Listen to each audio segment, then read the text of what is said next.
جیسے یہ دیکھنا ہو کہ اس شخص کو سحر و جادو ہے یا نہیں. تو طریقہ یہ کہ عصر کی نماز کے بعد مغرب سے پہلے سفید رنگ کا مرغ ذبح کرے اور اس کے خون سے کاغذ پہ بغیر لکیروں والے صاف کاغذ پہ لکھے جادو برگردن جادوگرا، جادو برگردن جادوگرا، جادو برگردن جادوگرا 3 دفعہ لکھے. اور جس شخص کو یہ شائبہ ہے کہ شاید سحر ہے، کس نے کیا ہے، کیسے علاج ہوگا، وہ خالی کمرے میں پلنگ پہ لیٹ جائے اور یہ کاغذ چھت کے ساتھ لگا لے اور اس کو کہے کہ اس کو دیکھتے رہو اور سو جاؤ.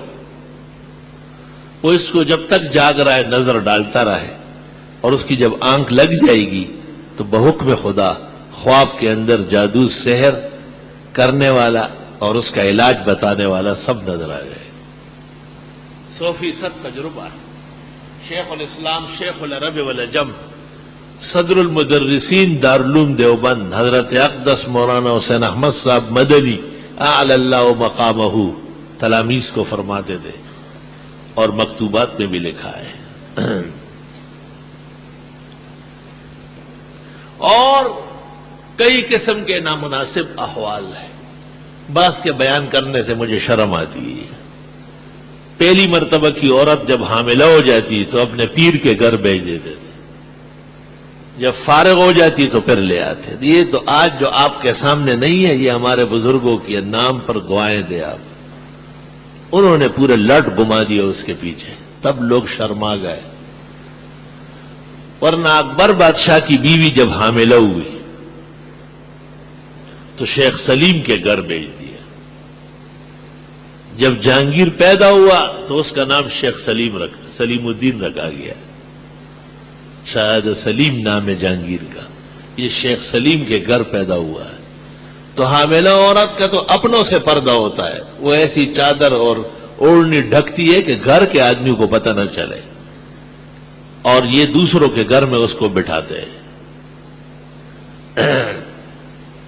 اگر یہ اعتقادی چیزیں ہیں پھر تو شرک کی خطرناک قسم ہے، اور اگر یہ صرف معاشرے میں ایک دوسرے کی دیکھا دیکھی ہے اور اعتقاد میں نہیں ہے تو شرک کی فعلی ہے. میں نے درمیان میں ایک بات کہی ہے کہ اگر یہ تجربہ ہو تو اس پہ اعتراض نہیں ہے.